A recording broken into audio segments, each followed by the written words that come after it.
Hare Krishna. So, we are reading chapter 4 of the third canto of Srimad Bhagavatam, which is entitled Vidura Approaches Maitreya. And today is text 29.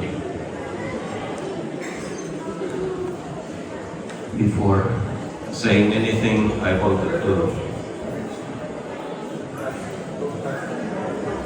ask for blessings from all the assembled Vaishnavas. We have many senior Vaishnavas, Srila Prabhupada disciples, and others. So please bless me so that I could say something meaningful and not too boring. Normally, in European tradition, it's customary to start with some joke, and in Asian tradition, it's customary to start with apology. So I wanted to apologize because I'm from Russia, so Russia is Euro-Asia combined together. So I wanted to apologize that some of my jokes will be Russian. Maybe not so easy to understand, but I'll warn you ahead of time when you have to laugh. Om Namo Bhagavate Vasudevaya. Om Namo Bhagavate Vasudevaya. Om Namo Bhagavate Vasudevaya. Om Namo Bhagavate Vasudevaya. Om Namo Bhagavate Vasudevaya. Om Namo Bhagavate Vasudevaya. śrī-śuka brahma-śāpāpadeśena. kālena amogha vāñchitaḥ. saṁhṛtya sva-kulam sphītam. acchāndehāmacintaya.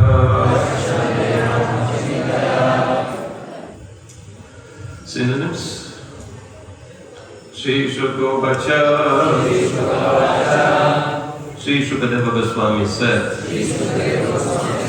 brahma-śāpa, cursing by the brahmanas, apadeśena, on the plea, by such a show, kālena, by the eternal time, amogha, unfailing, vāñchitaḥ, one who so desires, saṁhṛtya, closing, sva-kulam, own family, sphītam, excessively numerous, after giving up, the aham, the universal form, achintayat, thought to himself. Translation purported by His Divine Grace, Sri Bhakti-vedanta Swami Srila Prabhupada ki jai. Śrīkadeva Gosvāmī replied, my dear king, the cursing of the brahmanas was only a plea, but the actual fact was that the supreme desire of the Lord was the supreme desire of the Lord. He wanted to disappear from the face of the earth after dispatching his excessively numerous family members. He thought to himself as follows. Purport. In this verse, the word tyaksyan is very significant in relation to Lord Śrī Kṛṣṇa's leaving his body. Since he is the eternal form of existence, knowledge and bliss, his body and his self are identical. Therefore, how is it possible that he would leave his body and then disappear from the vision of the world? There is a great controversy amongst the non-devotees or Mayapurists about the mysterious disappearance of the Lord, and the doubts of those men but the poor fund of knowledge have been very elaborately cleared by Śrīla Jīva Gosvāmī in his Kṛṣṇa-sandarbha. According to Brahma-samhita, the Lord has many forms. It is stated therein that the Lord has innumerable forms, and when He appears within the vision of the living entities as Lord Krishna actually appeared, all such forms amalgamated Him. Besides all these infallible forms, He has His universal form as manifested before Arjuna on the battlefield of Kurukshetra. Here in this verse, the word sphītam is also used, which indicates that He left His gigantic universal form called the Virat Rupa, not His primeval eternal form, because there is hardly any possibility of His changing His form of Satchitananda. This simple understanding is at once realized by the devotees of the Lord, but those who are non-devotees, who perform hardly any devotional service to the Lord, either do not understand this simple fact or purposefully raise a controversy to defeat the eternity of the transcendental body of the Lord. This is due to the defect of the cheating propensity of the imperfect living entities. By practical experience also it is seen up to the present day that the Lord's transcendental form is worshipped by devotees in different temples. And all the devotees of the Lord actually realize that the form of the deity in the temple is no different from the form of the Lord. This inconceivable performance of the eternal potency of the Lord is described in Bhagavad-gita 7:25, Naham prakasha sarvasya yogamaya saṁhṛtya. The Lord reserves the right of not being exposed to everyone. In the Padma Purana it is said, Śrī Kṛṣṇa namahina bhavet grāhyam indriya. The name and form of the Lord cannot be perceived by the material senses, but when He appears within the vision of the mundane people, He assumes the form of the Virat Rupa. This is an additional material exhibition of form and is supported by the logic of a subject and its adjectives. In grammar, when an adjective is taken away from the subject is modified. It modifies, does not change. Similarly, when the Lord quits His Virat Rupa, His eternal form does not change, although there is no material difference between Himself and any one of His innumerable forms. In the 5th canto, it will be seen how the Lord is worshipped in different planets in His different forms, even now, and how He is worshipped in different temples on the earth also.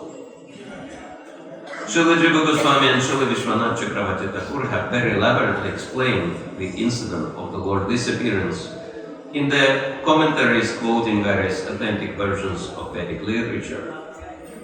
literatures. We purposely do not include them all here to avoid an increase in the volume of this book, and probably to prevent devotees from falling asleep while listening to the purport.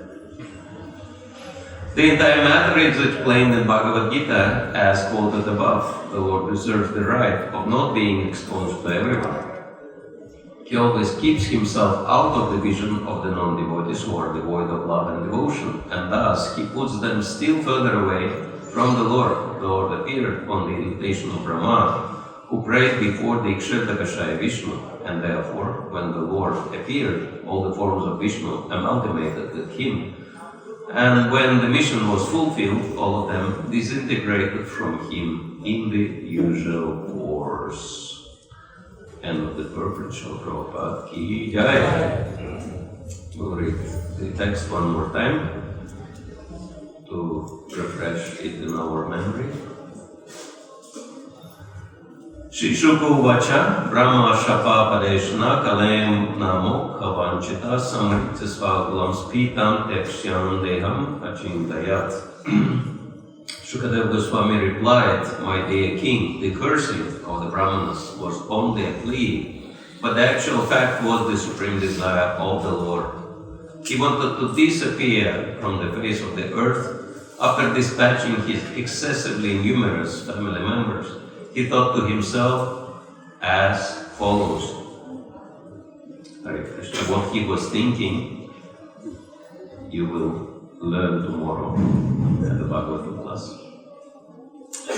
But the subject matter of today's discussion between Śrī-Śukadeva Gosvāmī and Maharaj Parikshit, which is part of the narration of conversation between Vidura and Maitreya,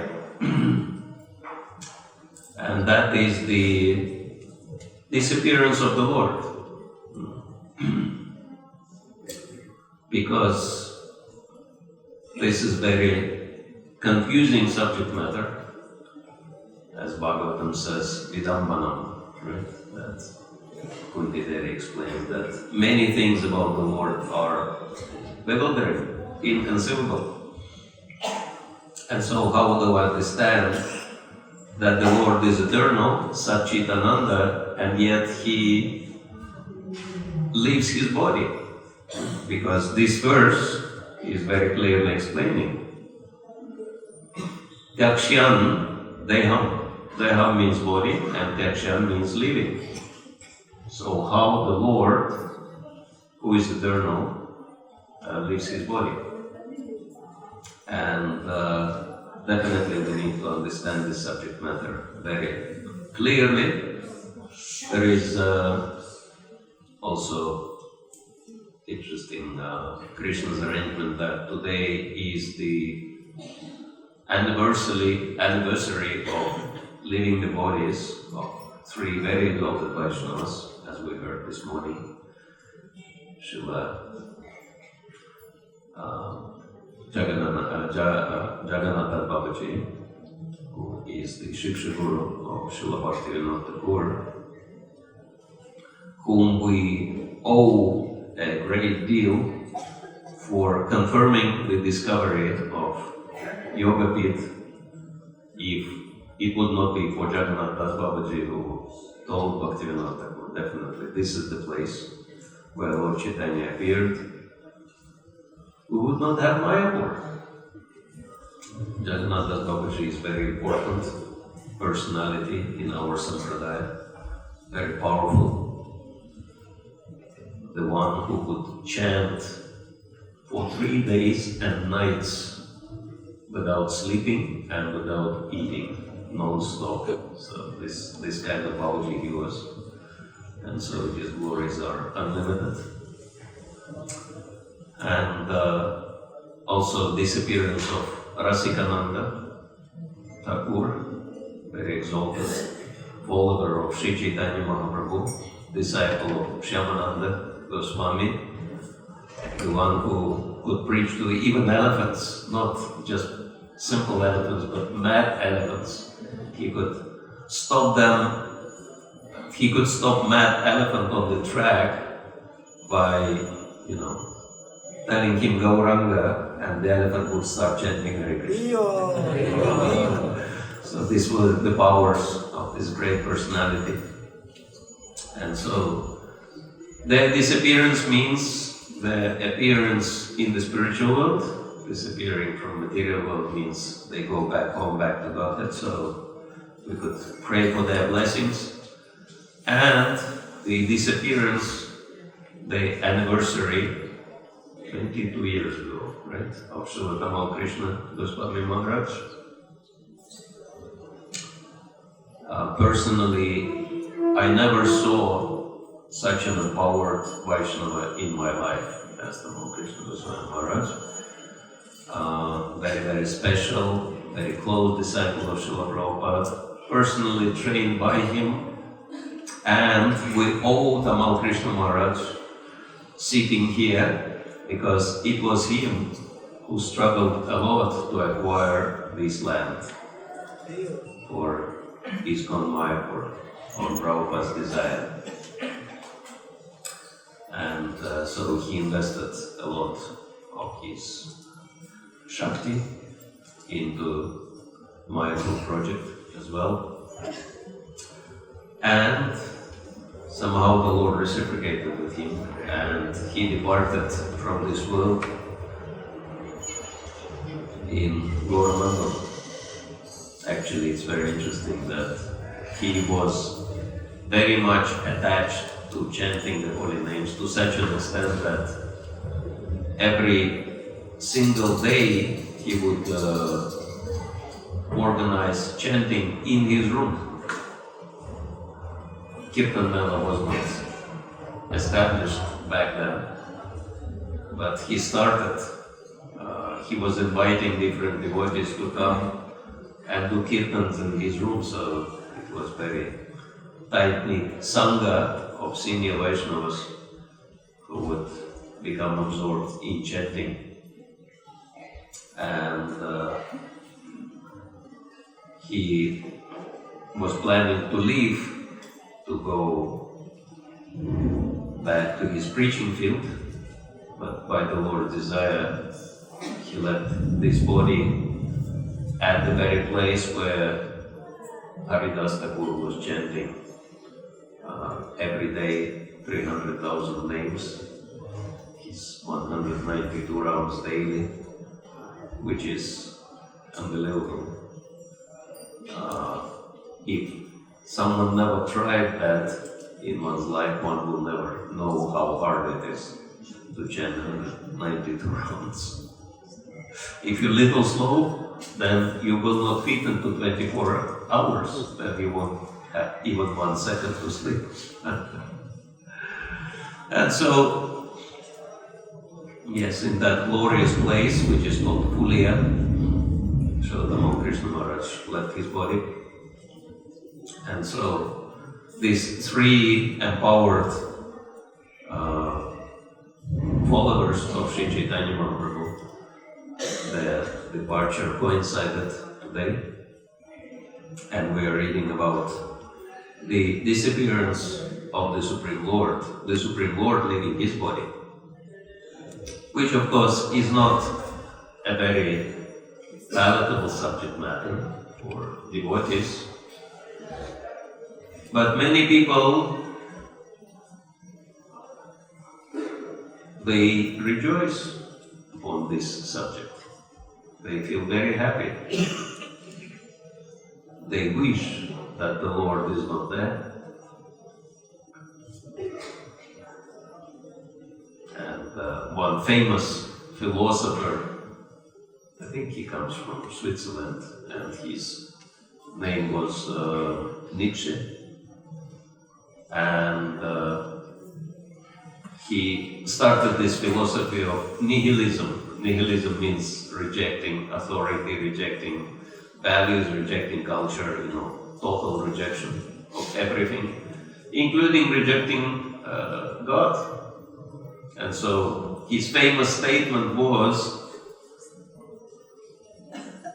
God is dead, you don't have to worry about anything. And so it was very interesting that in his time, someone got inspired by this idea that God is dead.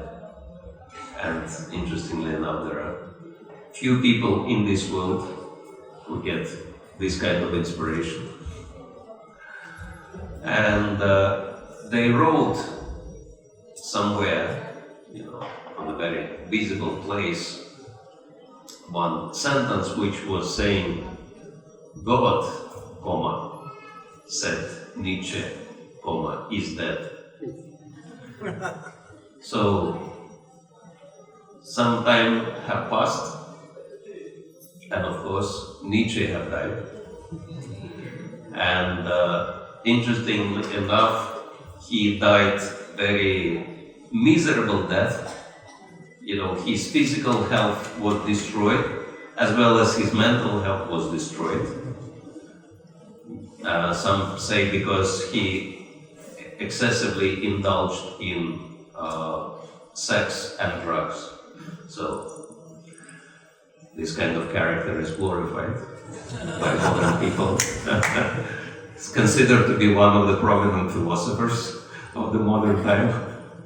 We can understand, Kali Yuga is exactly as Krishna describes in Bhagavad-gita, right? In chapter 16, that demons, pravritticha, nivritticha, janana vidurasura, that demons are those who have no idea what is right and what is wrong. And so they take religion to be atheism, they take to be religion, and religion they take to be atheism. You know, dharma is adharma and adharma is dharma. And so, yeah, after he died,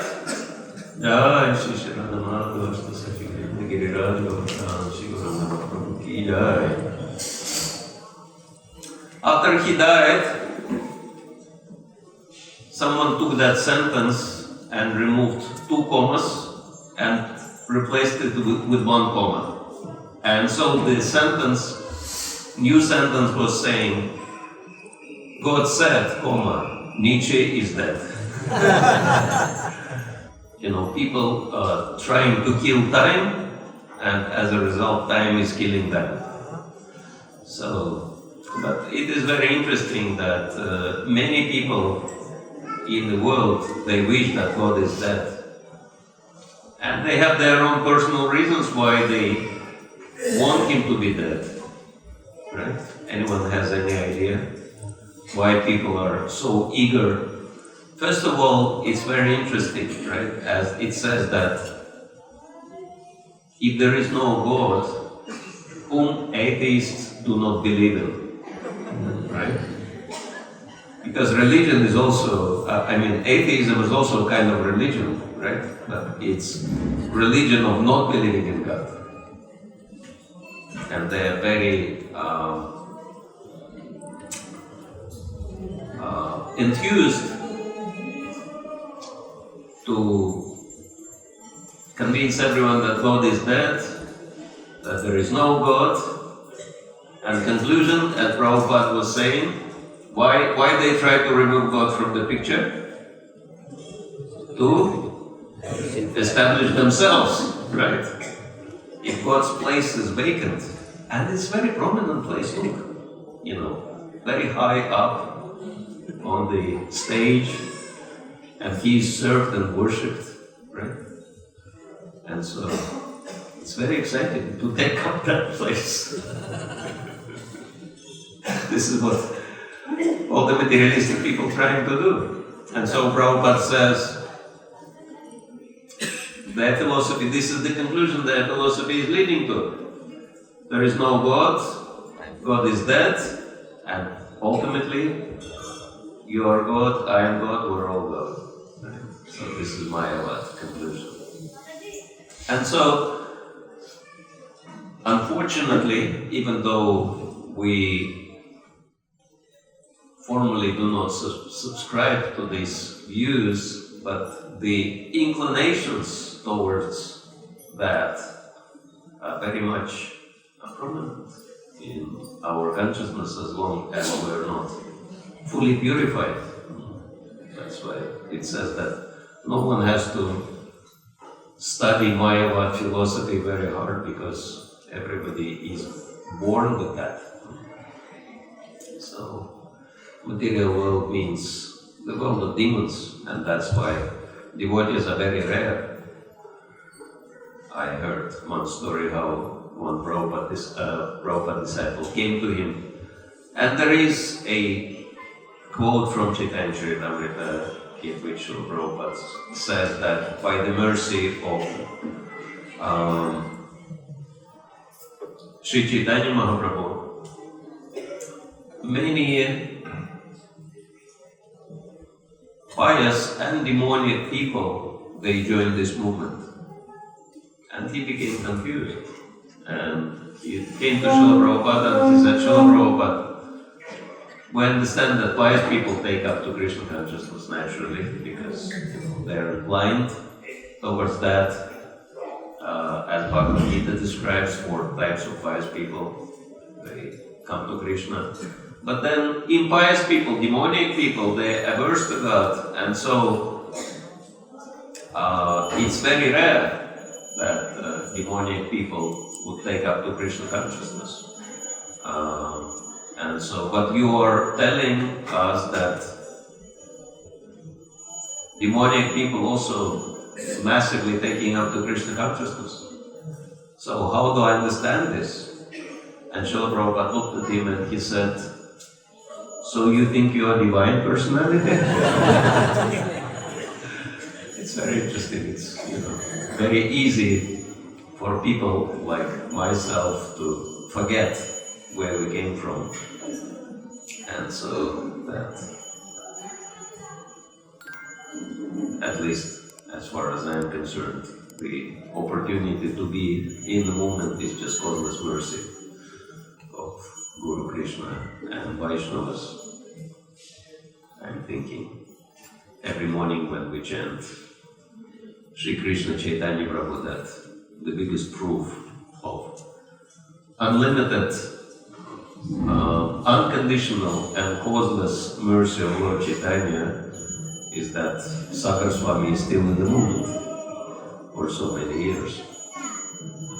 And so, yes, unfortunately this tendency is very prominent, and that's why this is important subject matter for us to discuss and contemplate. And so Prabhupada explains, actually it's very interesting, this whole verse is unbelievable. It starts with brahma-śāpa. Brahma-śāpa means cursing by the brahmanas. And we understand that it is elaborated in the 11th canto, how the youth of the Yadus were joking with the sages, very prominent sages, including Narad Muni himself, and they dressed Samba up as a woman in sari, and they made him appear as pregnant woman, and they came to the sages and they were saying, could you please tell this lady is pregnant, so whom she will deliver, boy or girl? And the sages became angry and they cursed them. They said that he will deliver a club which will be reason of the destruction of your entire dynasty. And so they were so scared, and when they lifted the sari, they saw that there is an iron club in that place, and they became very frightened. They ran to Ugrasena, they told him about what happened, and so Ugrasena, trying to prevent this curse, ordered to grind this club into the fine powder and drop it into the sea, into the ocean, and a very tiny little piece which was left from grinding was also dropped into the ocean. And so the particles of metal landed at Prabhas Kshetra shore, and then the bamboo grew out of it, which was as hard as metal. And then the little piece was swallowed by a fish, which was caught by Jara, the hunter, and he made the point for his arrow from this piece, and with this arrow he shot Krishna, and Krishna left his body. And the iron bamboos were broken by different Yadu members who went to Prabhas Kshetra on the instigation of Krishna, and there it's explained they drank wine made out of fermented rice, and they picked up a quarrel among themselves. It's been explained that first they were boasting about Kurukshetra, how great they were at Kurukshetra war, and then, after boasting to each other, they started criticizing each other. How the drunk people, they do that, they want only themselves to be glorified. And so they picked up the crow quarrel, and then they started breaking the bamboos, which were as hard as metal poles, and they started hitting each other with these bamboo sticks, and they started killing each other. And actually, they, in their drunken stupor, they started offending also Krishna and Balaram. And so Krishna and Balaram also took part in that fight. And whoever didn't kill each other was killed by Krishna and Balaram. So Krishna and Balaram finished everyone. And then Balaram sat on the shore of the ocean and he started meditating. And it's described that, he entered into himself. But his departure is elaborated. It's explained that the white snake came out of his mouth, and riding on this white snake, he disappeared. And then Krishna was sitting in a little forest next to the ocean, meditating, and he placed one of his foot on his knee, and then one hunter, the same hunter Jara, who got that fish, he made the arrow from the piece of metal. He used this piece of metal as point of the arrow, and then he shot that arrow into something he saw was, he thought was the deer's face, but actually this was the sole of the Lord's foot. And so he expected, the deer to either fall if he shot it or run away if he missed, but neither happened, so he ran to see what happened, and then he realized that it was the Supreme Lord. Sitting peacefully and smiling, and Jara apologized profusely. He condemned himself, and he requested the Supreme Lord for liberation, which the Supreme Lord granted him. And before that he explained, don't worry, it's all part of my plan. So Acharyas are saying that his arrow could not even touch the Lord's foot, because the Lord's foot is totally transcendental. And the fact that Jara placed his head at the Lord's foot was the proof that there was no arrow. Otherwise it would be explained in the Bhagavatam that first he extracted the arrow from the Lord's foot. But nothing like that ever mentioned. So the arrow didn't even touch the Lord's foot. And so, but the Lord took it as an excuse to leave his foot. And so we understand that the Lord is performing his pastimes. And I think yesterday someone asked why Lord would perform such a pastime, why he would leave his body behind to give materialistic people opportunity to speculate and criticize the Lord, compare him to mortal human beings. So that anyone knows the answer to that question? And the answer is very simple, because there are people who want the Lord to leave his body, wanted the Lord to leave his body. There were many demons who wanted the Lord to leave his body, who were dreaming of that, right? There are many funny pastimes with different demons, like Jarasandha, right? He was fighting with the Lord, and the Lord was defeating him 17 times. But when he attacked on the 18th time, the Lord, because he didn't have time to fight with Jarasandha, and he had to go and rescue Rukmini from the hands of Shishupal, he actually escaped from the battle. And Jarasandha was very happy, finally. I'm defeating Krishna. You know, he was beaten 17 times, so he couldn't understand that Krishna is undefeatable. And so, there are many pastimes like that. You know, demons, they think that the Lord was mortal, otherwise they would not even try to attack him.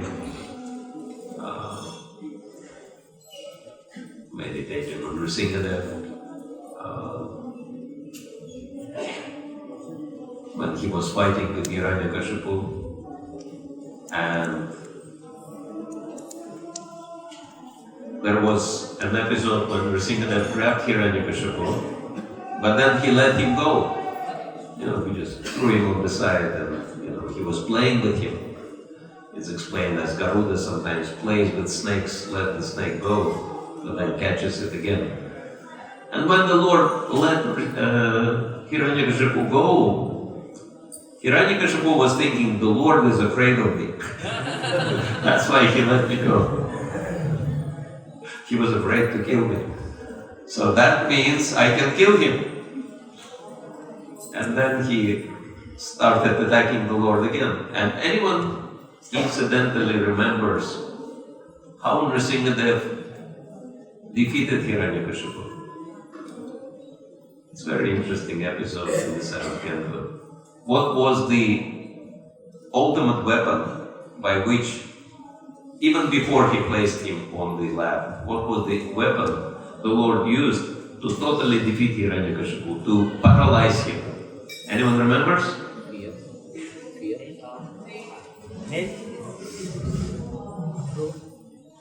It was laughter of Nrsimhadev. Nrsimhadev started laughing at Hiranyakashipu so loudly that Hiranyakashipu could not, you know, he had to block his ear, and he got so scared that he closed his eyes. He was totally shocked by the Lord's laughter. And this is my assumption, that why the Lord was laughing. Because he never took it seriously in the first place. For Hiranyakashipu it was life in that situation, but for Nrsimhadev it was just a game, okay?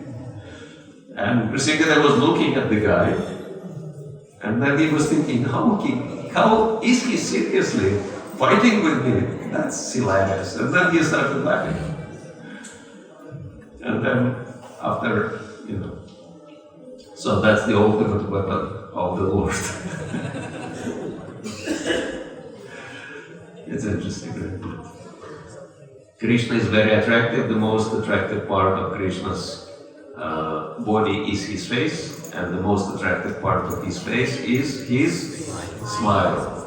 So, you know, Krishna is smiling, he is laughing. Srila Prabhupada says Krishna is always happy. Even if he is fighting with demons, he is also happy. He is just enjoying having fun. And so then, of course, he took Hiranyakashipu on his lap, and as Srila Ramanath Maharaj says, performed the first surgical operation in the history of the universe. Very successful surgical operation. The patient was liberated. So no material surgeon can achieve such good result. And so, yes, the Lord is always enjoying his pastimes, and demons are always, you know, trying to defeat the Lord, always trying to become the Lord. And so actually our whole spiritual life is the struggle against that conditioned nature we have. And one very important part of the process in this struggle is to discuss, hear the Lord's pastimes and contemplate on the Lord's pastimes, because we cannot understand the Lord's pastimes. We cannot understand Janma Karma Chavediyam Devavyavetti Tattvataha, Krishna says in Bhagavad-gita, text 9 of the 4th chapter. One who knows the transcendental nature of my deeds takes no further birth, Arjuna, but comes instead to me. And Srila Prabhupada quotes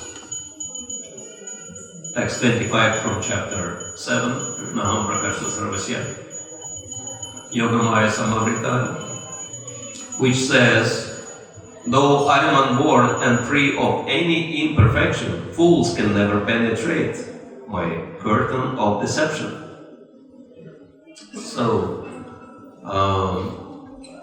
in the same way as, when the curtains of Radha Madhava are closed, we cannot see what's beyond the curtains.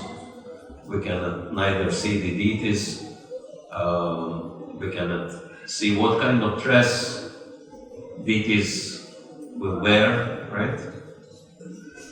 We don't know what will be the dress, we can only guess.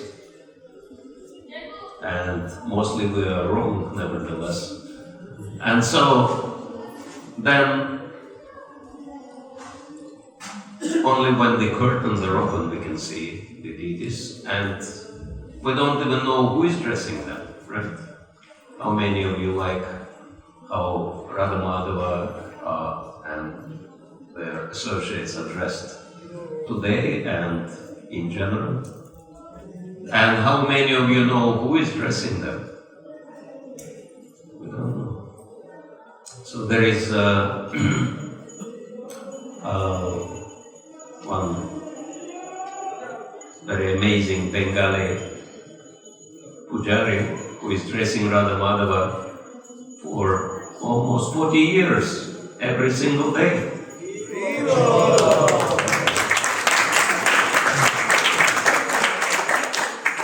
Janapriya, right? His name is correct. That's a silent hero. But it's all happening beyond the curtains, and unless the curtains are open, we cannot see.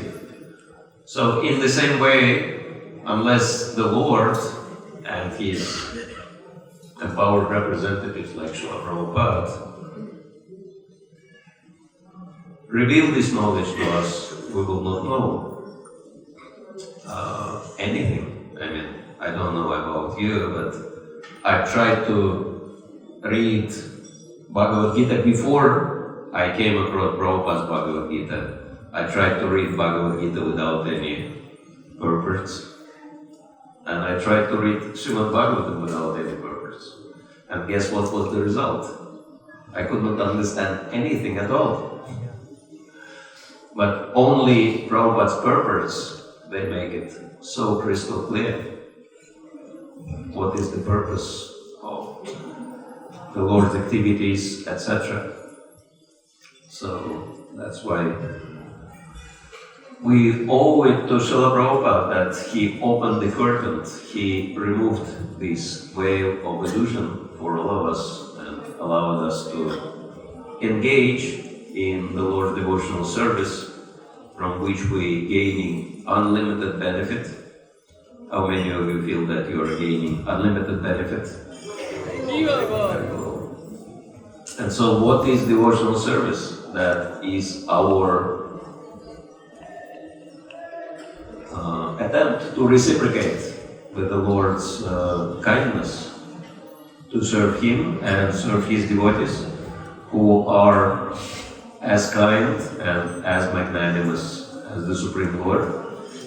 And this is why Srila Prabhupada wanted devotees to come together and perform devotional service together for our inspiration.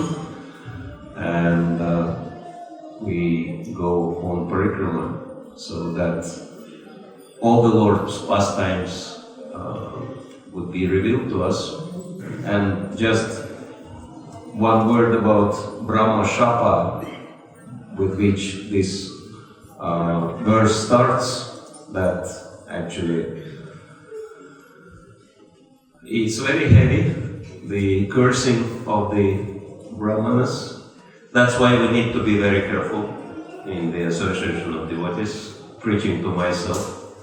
because we can always disturb or displease some of the devotees, and instead of getting blessing, we might get cursed.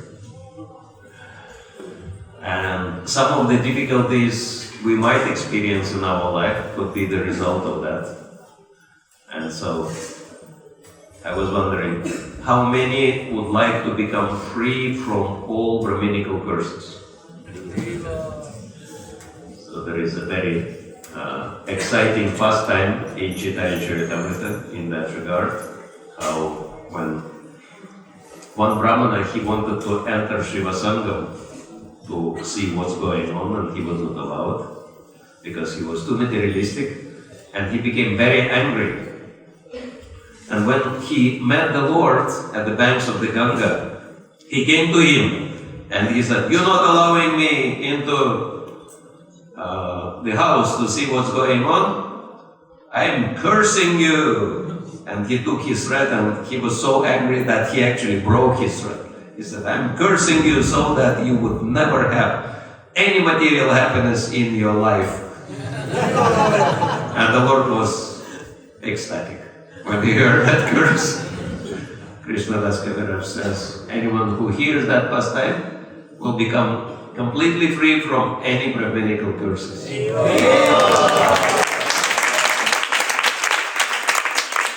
So thank you all very much. Actually, our time is over, and I'm sure you have a lot of things to do, so if there are any questions, we can discuss it individually. Otherwise, we'll see you later. Hare Krishna, Srila Prabhupada ki jai, Srimad Bhagavatam ki jai, Nitai Gaur Premanande.